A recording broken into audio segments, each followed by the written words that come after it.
Comme les faits l'ont prouvé à maintes reprises, les sanctions sont du boomerang, et une épée à double tranchant.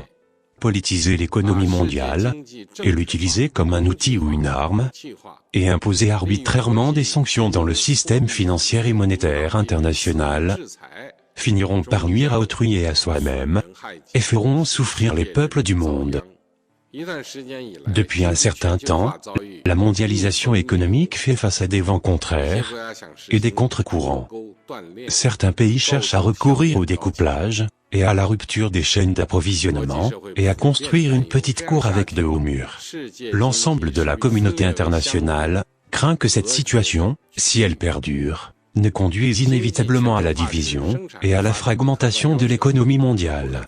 La mondialisation économique est une exigence objective du développement des forces productives et aux courants historiques irrésistibles. Ceux qui vont à rebours de l'histoire, et cherchent à barrer la route aux autres, finiront par bloquer leur propre chemin. À l'heure actuelle, le monde traverse actuellement des changements, et une épidémie jamais connue depuis un siècle. La reprise de l'économie mondiale s'essouffle. Les défis sécuritaires se multiplient.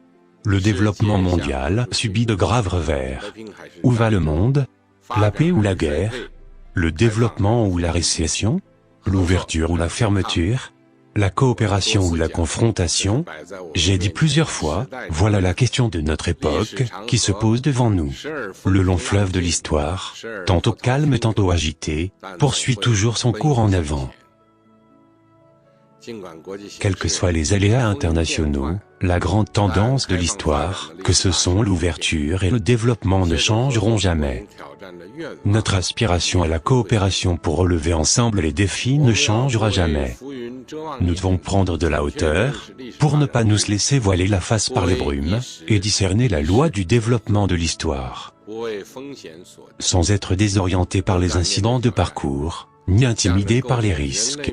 Il nous faut affronter courageusement les défis, et avancer résolument vers l'objectif de bâtir une communauté d'avenir partagée pour l'humanité.